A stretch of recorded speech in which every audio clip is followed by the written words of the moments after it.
Bonsoir à toutes et à tous. Merci de votre fidélité à Télé 7. Tout de suite, les titres de cette édition. Le M23 menace de se retirer des négociations de Kampala. Le mouvement rebelle exige la signature de l'accord du cessez-le-feu avant toute reprise de discussion. La partie gouvernementale, quant à elle, est déjà sur place à Kampala.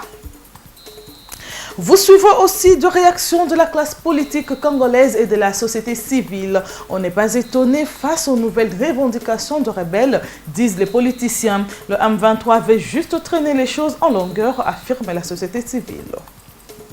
Dans l'actualité aussi, la célébration de la date du 4 janvier 1959, la contestation populaire partie de l'interdiction du meeting de la Bako avait fini par emporter les colonisateurs. Nous irons à Limca, lieu symbolique de la contestation, suivra la signature du livre d'or. Merci à vous de rejoindre la télé républicaine.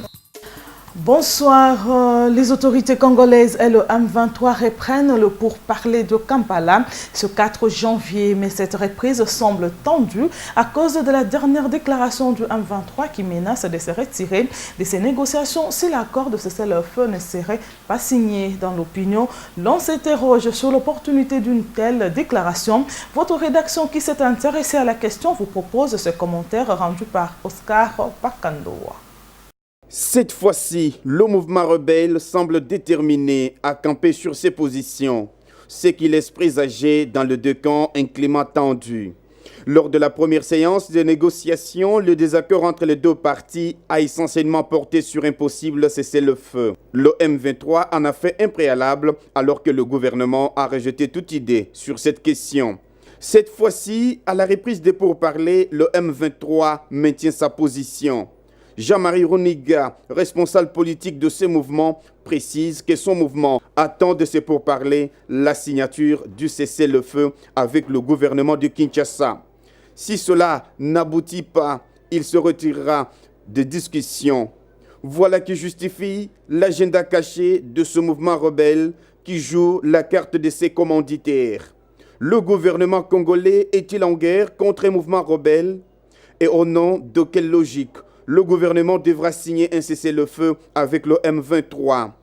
La stratégie que le rebelle utilise est de tirer les choses en longueur pour faire profiter à leur maître des richesses de la République démocratique du Congo.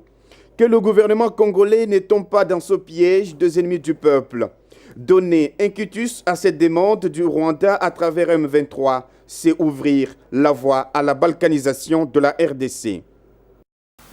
Les dernières déclarations du M23 qui conditionnent sa participation au pourparlers de Kampala ne surprennent personne. La classe politique et la société civile considèrent ces propos comme une manière de traîner les choses en longueur pour continuer à piller les richesses du pays dans les territoires sous contrôle de ces mouvements rebelles appuyés par le Rwanda. Oscar Bakandoa et Blanchard Kandolo.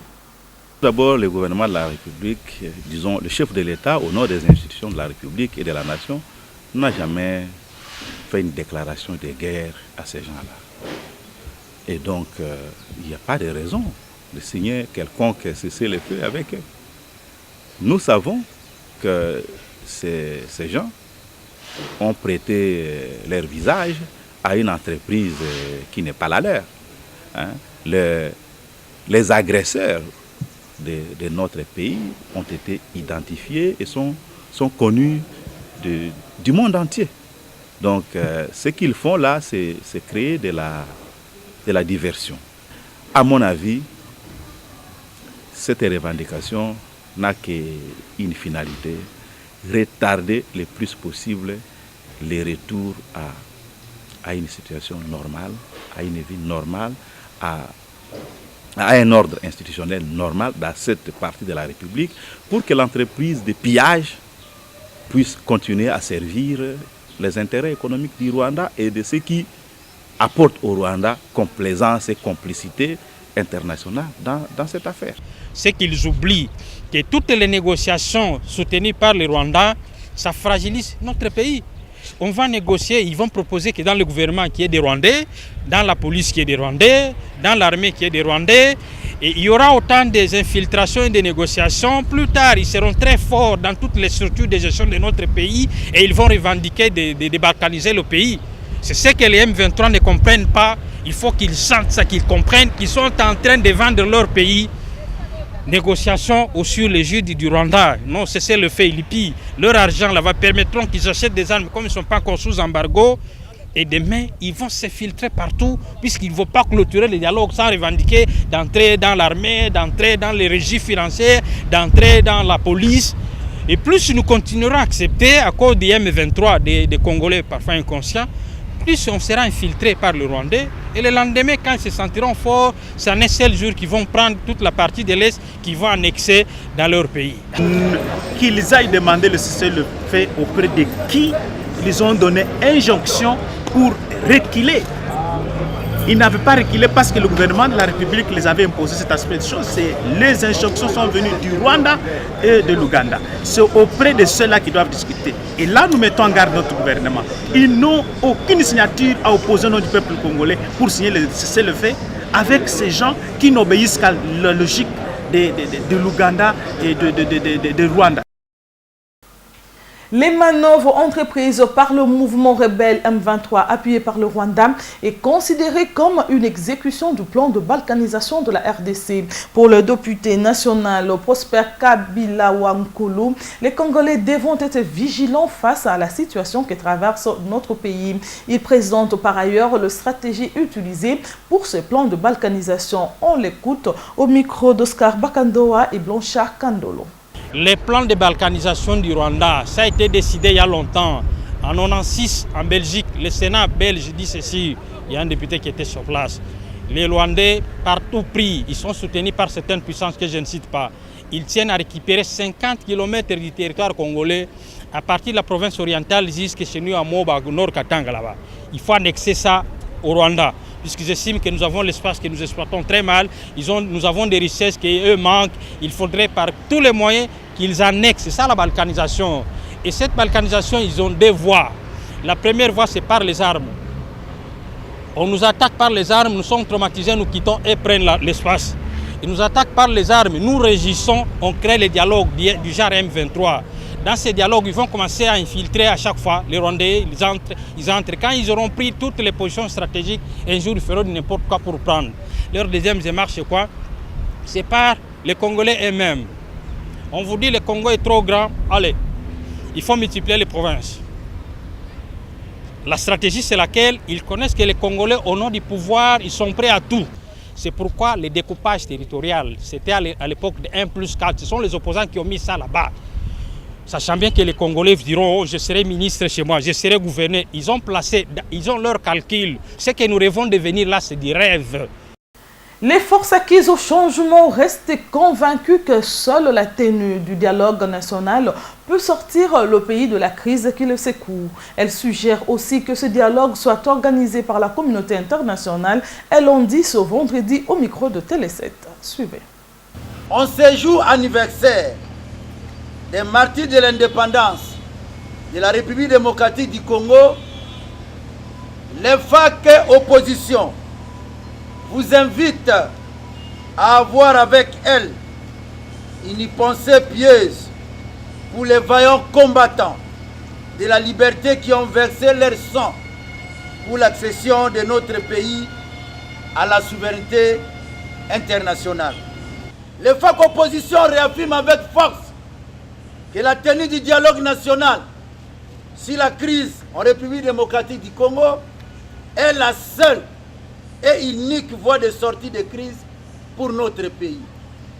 Les FAC opposition soutiennent fermement que le dialogue national doit être organisé autour de la communauté internationale sous la médiation d'un sage africain, président d'un pays non agresseur de la République démocratique du Congo.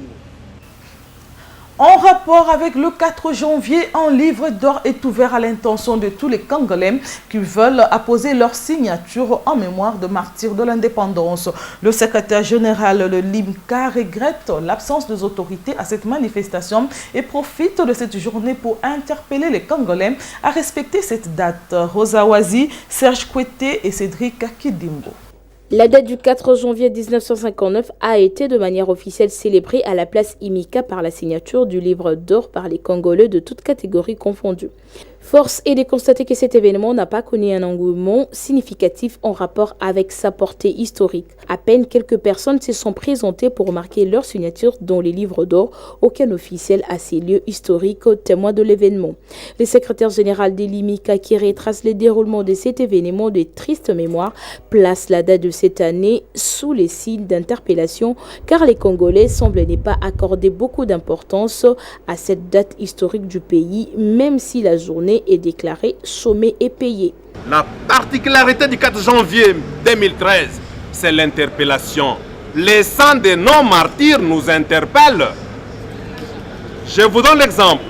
Chaque 1er août, il y a les gens qui se rendent dans un cimetière pour aller arranger les tombes de leurs frères. Mais aujourd'hui, le 4 janvier, ça c'est un cimetière. Nous l'appelons place du 4 janvier, site historique, parce que c'est un cimetière des morts. Qu'est-ce que les Congolais font pour cette journée? Quelques personnes qui ont vécu l'événement nous retracent ce qui s'était exactement passé ces jours-là. C'était un dimanche. Il y a un collègue, Denis, qui a été mort, tué par Place Pinto. Kassavou devait tenir un meeting ici, de la BACO. Et puis, V-Club avait un match au stade de Tatarafa. Contre Mikado. Alors, en dernière minute, les Belges ont refusé que Kassavou puisse tenir son meeting ici. Pourtant, les gens étaient venus, nombreux. Alors, avec cet empêchement, les gens se sont révoltés. En même temps, le match aussi venait de se terminer au stade. Le club a été battu par Mikado. Alors, et les supporters de Veclub, et les gens qui sont venus pour applaudir Kassavou, se sont révoltés. Ça commence à... Il y avait le magasin de Sédèque ici. La nouvelle société civile congolaise qui inscrit son combat dans le même sens de nos martyrs du 4 janvier 1959 promet de continuer la lutte qu'avaient menée nos pionniers de l'indépendance. Que nous ne pouvons pas oublier dans les annales de l'histoire de notre pays. Au niveau de la nouvelle société civile, nous sommes venus ici marquer notre engagement et nous sommes venus non seulement marquer notre engagement mais notre détermination à s'approprier la lutte de nos martyrs de l'indépendance. C'est ici que nous interpellons l'ensemble de notre communauté. C'est ici que l'histoire de notre pays, Congo libre, s'était inscrite. C'est ici aussi que nous prenons l'engagement de relancer ce flambeau de nos martyrs de l'indépendance. Et qui n'avaient pas beaucoup étudié, et qui n'avaient pas eu beaucoup de niveaux d'études comme nous l'avons aujourd'hui, ils nous ont apporté l'indépendance et la liberté. Au mausolée du président Kasavubu, auteur même de l'événement, aucun hommage ni gerbe de fleurs. Qu'à cela ne tienne, ce jour est une reconnaissance dans la mémoire des Congolais. À la postérité de ne jamais oublier ces lieux patrimoine commun pour un souvenir unificateur. Sur terrain, quelques Quinois interrogés par nos reporters disent se souvenir de cette date historique, mais déplorent que cette journée si importante soit négligée par les Congolais qui préfèrent plutôt le 30 juin célébrer avec faste la fête de l'indépendance, alors que c'est l'événement du 4 janvier 1959 qui a justement permis à notre pays d'accéder à la souveraineté internationale. Ils sont au micro de Rosa Wazi et Dieu merci Sueka. C'est le jour qu'il y a eu des martyrs pour notre indépendance. Normalement, ça doit être ainsi. Malheureusement, comme vous le savez, notre pays a toujours des difficultés. Mais du moins, certaines personnes ou certains dirigeants de notre pays l'ont accepté. Oui, c'est une journée où les sangs coulaient dans ce pays, rien que pour nous amener à obtenir l'indépendance. Il y a eu beaucoup de gens qui se sont sacrifiés pour qu'aujourd'hui on puisse parler de l'indépendance. Et à l'époque, le blanc vraiment maltraitait nos ancêtres. Raison pour laquelle les gens de l'époque avaient souhaité mieux de pouvoir demandé l'indépendance d'une manière précipitée, quoi. Mais ce n'était pas vraiment le temps, parce qu'on n'était pas mieux préparés pour que nous puissions nous-mêmes conduire ce pays. Mais ce n'était pas bien pour que tous ces gens-là se battent comme ça, qu'il y ait aussi ce que nous avons trouvé, aussi ce que nous avons entendu. Parce qu'ils se sont battus bien. Il y a des gens qui sont morts, mais les résultats maintenant aujourd'hui. Où en sommes-nous? Il fallait prendre un peu le temps d'observer, de faire des études, de voir comment on pourrait récupérer tout ce qui a été comme bénéfique pour l'intérêt de la nation. Maintenant, la nation aujourd'hui, on ne se retrouve pas malgré tout ce qu'ils ont fait. Normalement, ceux qui étaient tués, c'était nos frères d'abord, qui militaient pour le bien-être des Congolais. Alors, peu importe les motivations de tout un chacun, mais ça vaut la peine. Une page d'histoire va s'ouvrir dans ce journal avec le rappel des événements du 4 janvier 1959. La BACO, le parti politique de Joseph Kasavubu, prévoit un meeting le 4 janvier. L'administration coloniale interdit le rassemblement, ce qui suscite la colère des militants. Les supporters venus du stade Tata Raphaël rencontrent au niveau de Matongé à la place Imka quelques militants de la BACO qui scandaient des slogans hostiles aux colons. Le feu éclate, c'est le meute. Adam Chemis nous en dit plus. Le 4 janvier 1959 est une date charnière dans l'histoire de la RD Congo. Une date qui marque le point de départ des événements exceptionnels. Tout est parti d'un concours de circonstances, le mécontentement d'une partie de la population suite à l'interdiction à la dernière minute du meeting de la BACO, Alliance des Bas-Congo, dirigée par Kasavubu, parti à connotation tribale à l'instar de la Konakat des Katangais. Cette interdiction de meeting mêlée à des supporters en furie après un match de football changea l'atmosphère. Ce cocktail se transforma en un mouvement de contestation réprimé par l'administration coloniale mal inspirée. Les émeutes durèrent 3 jours, la police s'avéra incapable de ramener l'ordre. C'est grâce à la force publique, l'armée coloniale, que la situation fut finalement maîtrisée. Pour la petite histoire, la section de Kalamou, en date du 4 janvier 1959, devait tenir une réunion sectionnaire. À cette occasion, elle avait tenu au courant le premier bourgmestre, un Belge, ainsi que les membres du parti. Samedi 3 janvier, veille de la réunion, vers midi, le président de la section revenant de service recevait une lettre de M. Tordeur, premier bourgmestre s'opposant à cette réunion de la BACO sans donner des motifs valables. Son opposition fut tardive, vu que samedi 3 janvier, aucune presse ne pourrait communiquer le changement de la date. Le 4 janvier 1959, les membres se sont rendus à l'endroit où devait se tenir la réunion, à Limka à Matongé. L'attention des hommes apprenant la réunion était annulée fut agitée. La colère commençait à prendre le dessus. Tout à coup, survinrent 3 commissaires et une foule de policiers armés. Le climat se détériorait. Ceux-ci commencèrent par les arrestations des hommes qui criaient « Vive l'indépendance ». La foule s'indigna, pas seulement les arrestations, un commissaire par l'ordre du premier bourgmestre, revolver en main, tire sur la masse désarmée.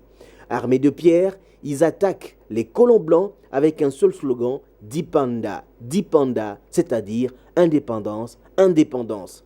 La force publique répliqua en ouvrant le feu. Les émeutes durèrent du 4 au 7 janvier 1959.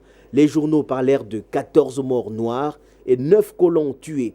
Le 12 janvier, Kasavubu fut arrêté et emprisonné pour 2 mois.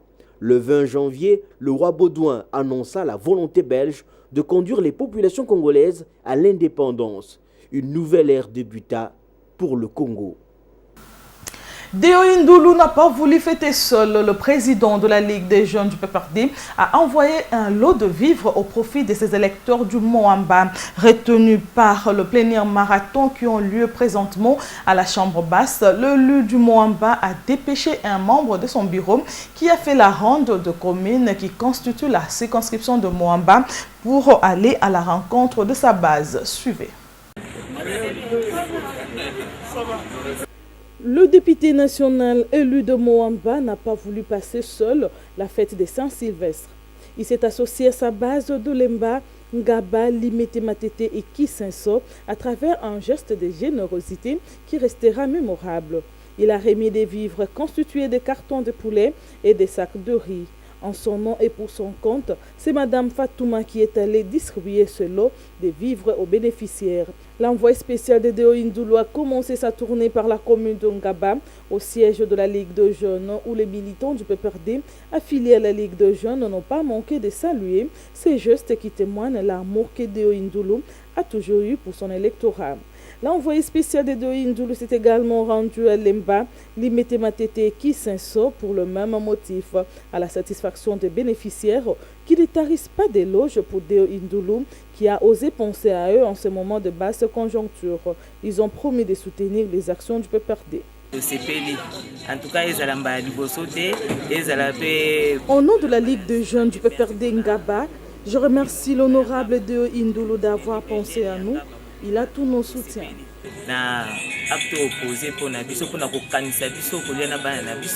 Les sportifs membres de la Ligue de jeunes n'ont pas été oubliés. Ils ont reçu d'un main de l'envoyé spécial de Deo Indulu une vache, des cartons de poulet et de sacs de riz. Partout où elle est passée, Madame Fatouma a transmis aux membres de la Ligue des jeunes le message du chef de l'État qui appelle la jeunesse à s'enrôler massivement dans l'armée pour défendre la nation en péril et de se mobiliser davantage derrière l'initiateur du PPRD, Joseph Kabila Kabange.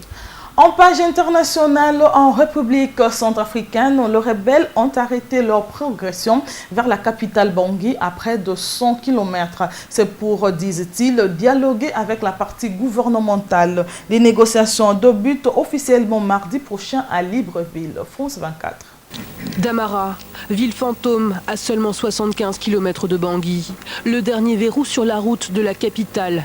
Ici, des soldats venus des pays voisins se sont déployés à l'extérieur de la ville. Des forces armées pour stopper la progression des rebelles.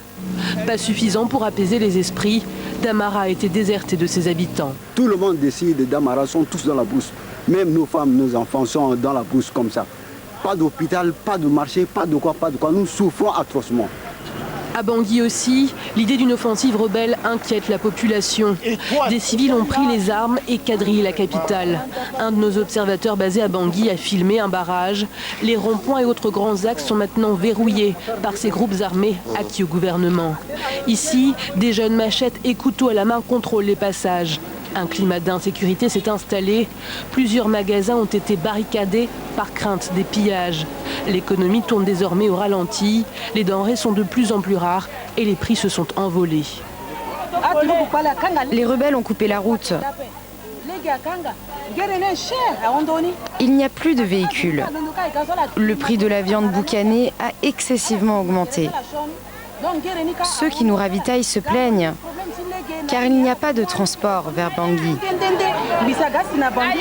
Si tu as de l'argent, tu payes 10 sacs, 5 sacs, tu mets à l'intérieur. Mais sinon, pas là, demain tu vas là-bas, tu ne trouves pas.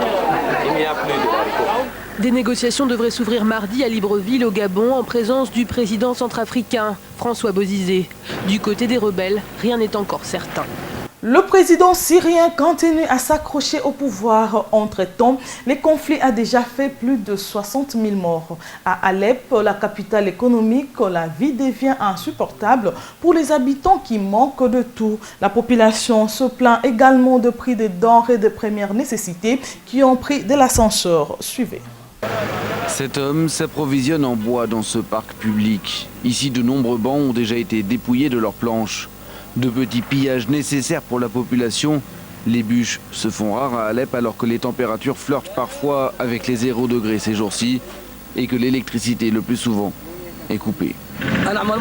Je coupe ces branches juste pour pouvoir tenir mes enfants au chaud, pour pouvoir cuisiner et faire bouillir de l'eau.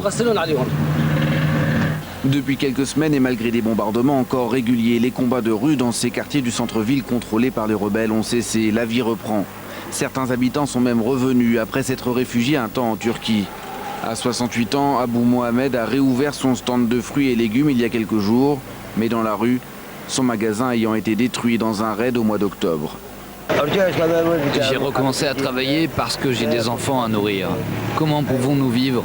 En faisant la manche, je ne peux pas faire ça. La vie reprend, mais elle est chère.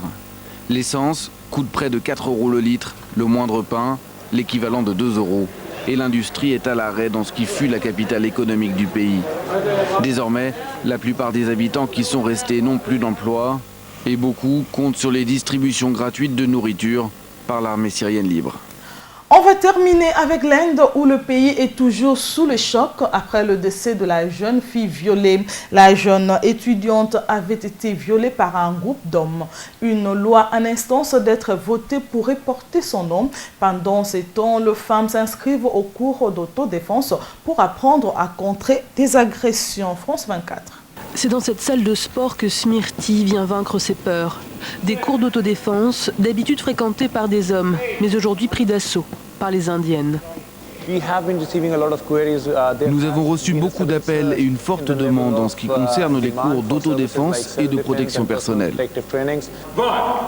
En Inde, les cas de viol ont augmenté de près de 900% ces 40 dernières années. Des violences souvent passées sous silence, mais qui depuis le viol collectif d'une étudiante morte de ses blessures, bouleversent le pays. Les femmes ont toujours su qu'elles devaient faire attention à elles. Mais après ce qu'il s'est passé, beaucoup de filles de mon âge ont pris les choses en main pour trouver des moyens d'assurer leur sécurité, sans rien attendre du gouvernement, ni de personne d'autre d'ailleurs. Se défendre par ses propres moyens.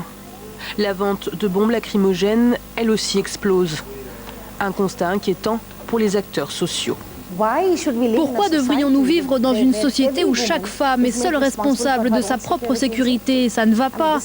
Protection et sécurité doivent être apportées par la famille, la société et l'État.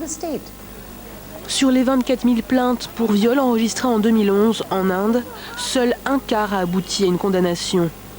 Face à la contestation populaire, le gouvernement indien s'est engagé à durcir la loi sur les agresseurs sexuels et à renforcer la sécurité des femmes dans les lieux publics.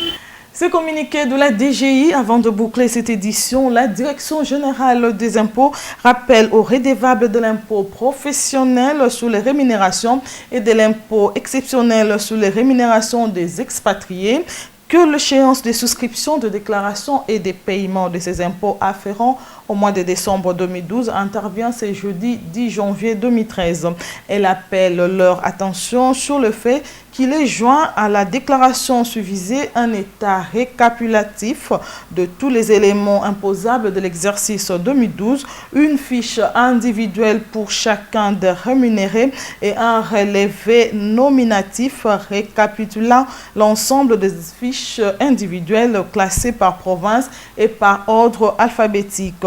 Elle indique en outre que le barème d'imposition applicable aux rémunérations versées au cours du mois de décembre 2012 est celui fixé par le décret loi numéro 015/2002 du 30 mars 2002 modifiant et complétant l'ordonnance loi numéro 69/009 du 10 février 1969 relative aux impôts cédulaires sur le revenu. Par conséquent, elle invite chaque redevable à procéder au reversement intégral des droits dus à l'échéance rappelée. À défaut des régularisations seront établies d'office à charge des défaillants avec application des pénalités fiscales prévues par les dispositions de la loi numéro 004/2003 du 13 mars 2003 portant réforme des procédures fiscales. Ce communiqué est signé Dieudonné Lokadi Mouga. Mesdames et messieurs, c'est la fin de cette édition du soir. Merci de nous avoir suivis et bonne suite de programme sur Télé 7, la télé républicaine.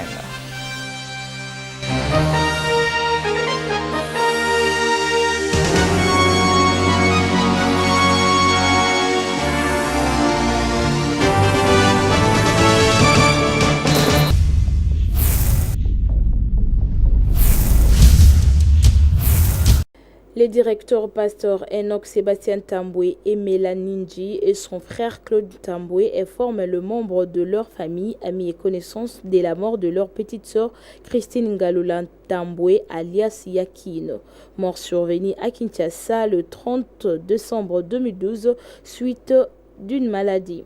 La levée du corps interviendra le vendredi 4 janvier 2013 pour être enterré le samedi 5 janvier 2013 après-midi. Le corps sera exposé devant la commune d'Ingiringiri pour les recueillements.